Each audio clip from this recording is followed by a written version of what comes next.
Hello दोस्तों, welcome to my channel सूरज। पिछले class के वीडियो में हम लोग केंद्रीय उच्च भूमि के बारे में पढ़ रहे थे। प्रागैतिहासिक पठार के केंद्रीय उच्च भूमि के बारे में पिछले क्लास में हम लोग पढ़ रहे थे। इसका कुछ पोर्शन बच गया था, जिसका डिस्कशन हम लोग आज के इस वीडियो में करेंगे। तो चलिए दोस्तों, आज की क्लास शुरू करते हैं। तो आज हम लोग पढ़ते हैं केंद्रीय उच्च भूमि के बारे में जो बच गया था। तो पिछले क्लास में हम लोग केंद्रीय उच्च भूमि के बारे में डिस्कस कर लिए थे। और क्या डिस्कस किए थे कि इस क्षेत्र में वर्षा तो अच्छी होती है, लेकिन यहाँ भूमिगत जल का स्रोत हमें कम देखने को मिलता है। क्यों? क्योंकि यहाँ कठोर चट्टान है और जल का अवशोषण नहीं करती है। अब जल का अवशोषण नहीं करती है तो वर्षा का जल क्या करता है, नदियों का निर्माण कर देता है। और नदियों की ढाल इधर इधर देखने को मिलती है, उत्तर की ओर, इस और जितनी भी नदियां यहाँ बनती है मालवा क्षेत्र में, ये सभी नदियां इधर उत्तर की ओर, इनका ढाल है तो उत्तर की ओर बहती है, उत्तर की ओर इनका प्रवाह होता है। यहां तक हम लोग समझ लिए थे पिछले क्लास के वीडियो में। तो हम लोगों ने जान लिया था कि मालवा क्षेत्र में बहुत सारी नदियों का निर्माण देखने को मिलता है। तो आज के इस वीडियो में हम समझेंगे मालवा क्षेत्र के नदियों के बारे में, यानी केंद्रीय उच्च भूमि के नदियों के बारे में। तो चलिए हम लोग डिस्कस करते हैं केंद्रीय उच्च भूमि की नदियां, यानी मालवा क्षेत्र, यानी इस क्षेत्र की नदियों के बारे में। सबसे पहले बात करें तो मालवा क्षेत्र के सबसे उत्तर में हमें गंगा वाला हिस्सा देखने को मिलेगा, गंगा नदी। और गंगा नदी के बाद हमें यमुना नदी देखने को मिलेगा। ये यमुना नदी इधर से गई है और इस हिस्से में यहाँ पे जाके गंगा से मिल जाती है, यानी गंगा की सहायक नदी है यमुना नदी। और मालवा की जितनी भी नदियां हैं, ये नदियां यमुना नदी तंत्र या फिर गंगा नदी तंत्र से मिलती है। तो मालवा की नदियों की बात करें तो मालवा क्षेत्र ये रहा हमारा, ये जो पूरा हिस्सा है ये क्या रहा, मालवा क्षेत्र का हिस्सा। अब इसमें जो नदियां हमें देखने को मिलेगी, इसमें सबसे इंपॉर्टेंट नदी की बात करें तो सबसे पहला है चंबल। ये चंबल नदी यहां से गई और इस प्रकार से ये जाके इस क्षेत्र में यहाँ पे यमुना से जाके मिल गई, यानी ये यमुना की सहायक नदी कहलाई कौन, चंबल नदी। और चंबल नदी की सहायक नदी कौन हो गया, तो चंबल नदी की सहायक नदी ये तीन नदियां इधर दाहिनी और राइट साइड में। सबसे पहले ये नदी क्षिप्रा नदी, उसके बाद क्षिप्रा के बाद ये नदी काली सिंध नदी, और काली सिंध नदी के बाद ये नदी पार्वती नदी। यानी यमुना की सहायक नदी तो चंबल हो गई, और चंबल की भी सहायक नदी देखने को मिलती है चार। तीन तो दाहिनी ओर मिलती है, पहला ये है क्षिप्रा नदी, ये है काली सिंध नदी और ये है पार्वती नदी। और बाईं ओर एक देखने को मिलती है चंबल की सहायक नदी, और वो है ये बनास नदी, बनास नदी, जो आपका इधर राजस्थान वाले क्षेत्र में, मेवाड़ वाले क्षेत्र में देखने को मिलती है। यमुना की सहायक नदी चंबल नदी, और चंबल की चार सहायक नदियां क्षिप्रा, काली सिंध, पार्वती, दाहिनी ओर और बाईं ओर बनास नदी। आगे बात करते हैं, अगला है बेतवा। बेतवा नदी, बेतवा नदी यहां से निकली और ये जाके यहाँ पे इस हिस्से में यमुना से मिल गई, यानी यमुना की सहायक नदी कौन सी होगी, बेतवा। और बेतवा की एक सहायक नदी है धासन, ये यहाँ पे ये यहाँ जाके मिल जाती है बेतवा से। तो बेतवा की सहायक नदी धासन और बेतवा यमुना की सहायक नदी। आगे बात करते हैं, अगला है केन नदी। केन नदी ये भी जाती है और यमुना मिल जाती है इस क्षेत्र में, यानी हमें यमुना के यहाँ पे तीन सहायक नदियां देखने को मिली। पहला है चंबल नदी, दूसरा है बेतवा नदी और तीसरा है केन नदी। चंबल, बेतवा, केन, यमुना की तीन सहायक नदियां जो मालवा क्षेत्र से आती हैं। और बाकी ये सभी जो है चार, क्षिप्रा, काली सिंध, पार्वती और बनास, ये आपका चंबल नदी की सहायक नदियां हैं। और धासन बेतवा की सहायक नदी है, केन के यहाँ पे कोई सहायक अभी नदी नहीं है। और एक रहा सोन नदी, और ये नदी डायरेक्ट जाके गंगा में मिलती है, यमुना में नहीं मिलती है, डायरेक्ट गंगा नदी में जाके मिलती है, यानी गंगा नदी की सहायक नदी है सोन नदी। बाकी ये तीन नदी चंबल, बेतवा और केन, ये यमुना में मिलती है, लेकिन ये सोन नदी जो है ये आपका डायरेक्ट गंगा में जाके मिलती है। तो ये हमारा रहा मालवा क्षेत्र की नदियां। अब इसमें एक अपवाद है। क्या अपवाद है कि इसमें जितनी भी नदियां हैं सभी की दिशा किधर है, या तो यमुना की ओर या तो गंगा की ओर। देखिए यहाँ पे ये नदी, ये नदी, ये नदी, जितने भी चंबल, बेतवा, केन, सोन, कोई भी नदी हो, ये सभी इधर जा रही है, किधर, इस डायरेक्शन में, इस डायरेक्शन में जा रही है, इधर की ओर। ढाल मालवा का इधर है, उत्तर की ओर। पहले ही बात किए थे कि मालवा का ढाल किधर है, गंगा घाटी की ओर, गंगा नदी तंत्र की ओर। तो ढाल इधर है तो सभी नदियां इधर की ओर जा रही है। लेकिन एक नदी ऐसी है मालवा क्षेत्र में जो आपकी जाती तो है इधर उत्तर की ओर, लेकिन टर्न लेके फिर वापस आ जाती है दक्षिण की ओर, और ये खंबात की खाड़ी में जाके गिरती है। और ये नदी कौन सी है, माही नदी। जाती है उत्तर की ओर, लेकिन गिरती है फिर खंभात की खाड़ी में, फिर यहाँ से टर्न लेके मुड़ जाती है और दक्षिण की ओर आती है और खंभात की खाड़ी में जाके गिरती है। और ये माही नदी है। अब ये जाती है उत्तर और लौटती है दक्षिण की ओर, तो ये क्या करती है, कर्क रेखा को 2 बार काटती है। एक तो जाते वक्त काट देती है यहाँ पे, और एक लौटते वक्त काट देती है यहाँ पे। तो इस प्रकार से माही नदी कर्क रेखा को 2 बार काटती है, क्योंकि ये जाती है उत्तर की ओर, मुड़ के फिर दक्षिण में आती है और खंभात की खाड़ी में जाके ये मिल जाती है।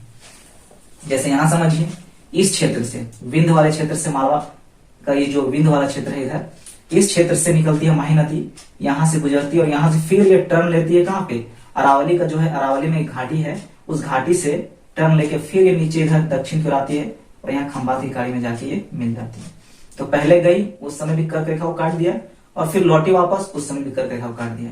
यानी ये 2 बार कर्क रेखा को काटती है, क्योंकि एक बार जाते वक्त, एक बार आते वक्त। तो माही नदी कर्क रेखा को 2 बार काटती है। और यही एक नदी अपवाद में है जो गंगा यमुना नदी तंत्र की तरफ नहीं जाती है। बाकी मालवा क्षेत्र की जितनी भी नदियां हैं, केंद्रीय उच्च भूमि की जितनी भी नदियां हैं, ये सभी नदियां आपका यमुना क्षेत्र, गंगा क्षेत्र की ओर जाती है। तो यहां से हम लोगों ने केंद्रीय उच्च भूमि की नदियां के बारे में समझ लिया। अब आगे बात करें तो अभी तक हम लोगों ने जितना भी टॉपिक पढ़ा है, जितना भी फीचर्स को समझा है मालवा क्षेत्र के बारे में, तो हमने मालवा के बारे में भी समझा है, मेवाड़ के बारे में भी समझा है, बुंदेलखंड, ये तीनों के बारे में हम लोग एक साथ लेके चल रहे थे। यानी जितने फीचर्स की बात कर रहे थे उसमें मेवाड़ भी शामिल था, बुंदेलखंड भी शामिल था, मालवा भी शामिल था। लेकिन अब कुछ कुछ बातें स्पेशल हम मेवाड़ की करेंगे और बुंदेलखंड की करेंगे अलग से, स्पेशल रूप से। अभी तक जितने भी चीजें पढ़े, ये पूरा सब चीज को लेके चल रहे थे हम लोग, पूरे क्षेत्र को लेके चल रहे थे, केंद्रीय उच्च भूमि पूरे क्षेत्र, मालवा वाला भी, मेवाड़ वाला भी, बुंदेलखंड वाला भी। लेकिन थोड़ा सा बात करेंगे मेवाड़ के बारे में अलग से, और थोड़ा सा बात करेंगे बुंदेलखंड के बारे में अलग से। तो सबसे पहले बात करेंगे मेवाड़ के बारे में, यानी मेवाड़ के पठार की। मेवाड़ के पठार की बात करें तो यह मुख्य रूप से राजस्थान और एमपी में फैला हुआ, यानी जो ये मेवाड़ वाला क्षेत्र है, इसका कुछ हिस्सा आपका राजस्थान में है और कुछ हिस्सा एमपी में है। यहां तक क्लियर। मेवाड़ की जो मुख्य नदी है वह है बनास, जो चंबल की सहायक नदी। कहाँ है बनास?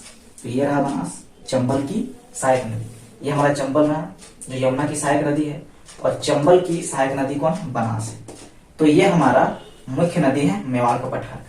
यानी आपका जो मेवाड़ का हिस्सा होगा, ये कुछ इस प्रकार से इसका हिस्सा हमें देखने को मिलेगा। ये वाला क्षेत्र, ये पूरा क्षेत्र आपका होगा इसका मेवाड़ का पठार का। और यहाँ काली मृदा मिलती है, तो पूरा ये क्षेत्र काली मृदा का ही क्षेत्र है। बेसार चट्टान मिलता है तो काली मृदा मिलेगी। अब काली मृदा में कौन सी कृषि होती है? तो कपास की अच्छी खेती होती है, चना की, और तिलहन। तिलहन क्या? तो तेल वाली फसलें, जिससे तेल निकाली जाती है, वैसी फसलों की खेती यहाँ हमें देखने को मिलता है मेवाड़ के पठार में। तो ये हम लोगों ने मेवाड़ के बारे में बात कर लिया। अब आगे बात करते हैं बुंदेलखंड के पठार की। बुंदेलखंड के पठार की बात करें तो यह मुख्य रूप से बेतवा और धासन नदी के क्षेत्र में आता है। यहाँ की मुख्य नदी कौन सा है? बेतवा और धासन। तो हमारा बेतवा नदी कौन सा है? ये रहा, ये बेतवा यमुना की सहायक नदी, और धासन बेतवा की सहायक। तो कुछ इस प्रकार से हमें देखने को मिलेगा, कुछ इस प्रकार से देखने को मिलेगा हमारा बुंदेलखंड का पठार। बेतवा और धासन नदी के आसपास का क्षेत्र है बुंदेलखंड का पठार।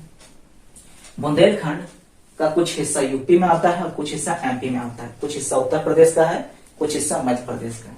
जिस प्रकार से मेवाड़ वाला कुछ हिस्सा राजस्थान का था और कुछ हिस्सा मध्य प्रदेश का था, उसी प्रकार से बुंदेलखंड का कुछ हिस्सा उत्तर प्रदेश का है और कुछ हिस्सा आपका है मध्य प्रदेश का। उत्तर प्रदेश के 5 जिले आते हैं बुंदेलखंड के पठार में, और मध्य प्रदेश के 4 जिले। उत्तर प्रदेश के 5 जिले कौन कौन से हैं? ललितपुर है, झांसी है, जालौन है, हमीरपुर है और बांदा है। ये उत्तर प्रदेश के 5 जिले। मध्य प्रदेश के 4 जिले कौन से हैं? तो दतिया है, टीकमगढ़ है, छतरपुर है और पन्ना है। ये है मध्य प्रदेश के 4 जिले। तो उत्तर प्रदेश का 5 और मध्य प्रदेश का 4, ये मिला के बनते हैं बुंदेलखंड का पठार। बुंदेलखंड में हमें क्या देखने को मिलता है? बीहड़ क्षेत्र पाया जाता है बुंदेलखंड में।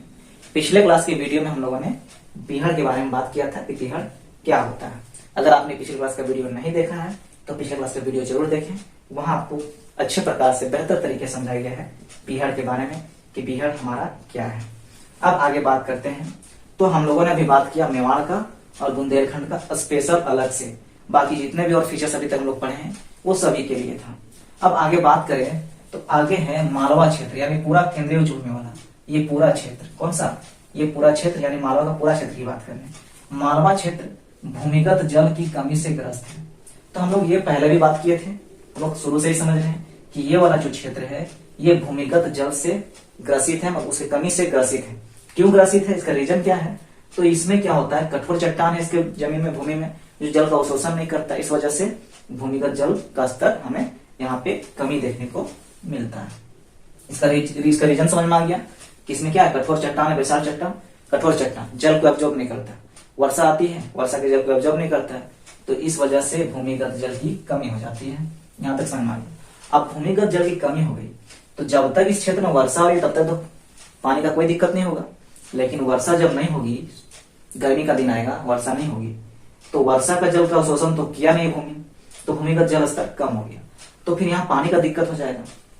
वर्षा है तब तक तो पानी है, लेकिन जब पानी सूख जाएगा तो क्या पानी का यहाँ दिक्कत नहीं होगा, दिक्कत होगा इस क्षेत्र में।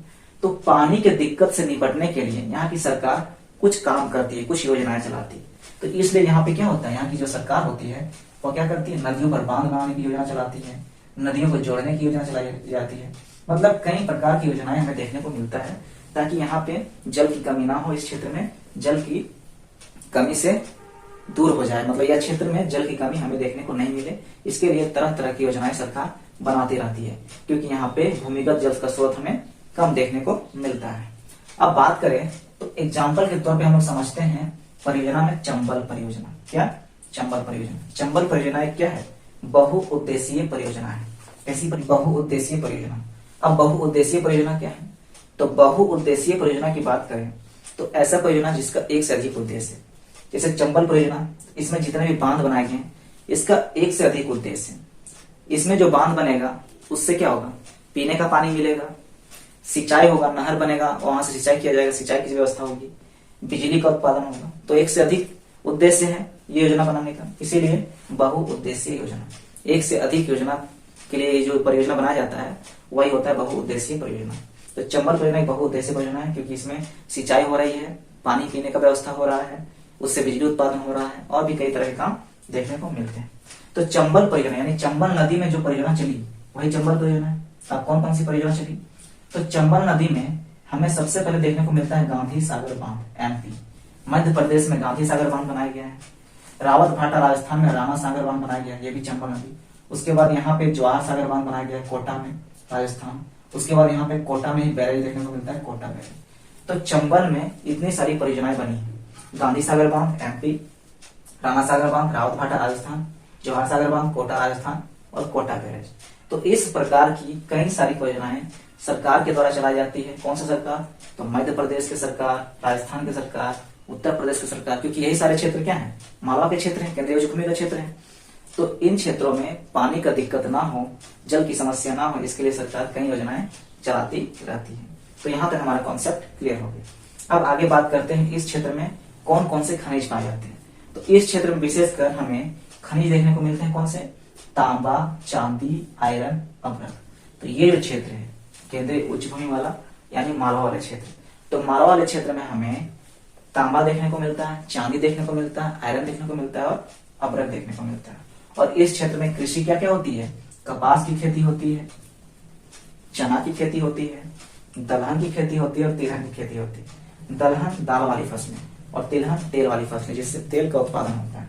तो दलहन, तिलहन, कपास, चना, इन सभी चीजों की खेती यहाँ पे हमें देखने को मिलती है इस क्षेत्र में, मालवा वाले क्षेत्र में, यानी केंद्रीय उच्च भूमि वाले क्षेत्र में। तो यहाँ से हम लोगों ने यहाँ के चट्टानों को समझा कि किस प्रकार के चट्टान है, किस प्रकार उसका निर्माण हुआ है, भूमिगत जल का स्तर यहाँ पे कम क्यों है, अच्छी वर्षा होने के बाद यहाँ पे जल की समस्या क्यों हो जाती है, यहाँ पे नदियां क्यों हैं, यहाँ की नदियों के बारे में समझ ली है, विशेष रूप से मेवाड़ के बारे में समझ ली है, बुंदेलखंड के बारे में समझ ली है, और भी बहुत सारे यहाँ पे परियोजनाएं क्यों चलाए जाते हैं, इन सभी चीजों के बारे में समझ ली। यानी केंद्रीय उच्च भूमि का जो क्षेत्र आता है, मालवा वाला क्षेत्र, मेवाड़ वाला क्षेत्र, बुंदेलखंड वाला क्षेत्र, इन सभी के बारे में हम लोगों ने पूरी तरीके से समझ लिया।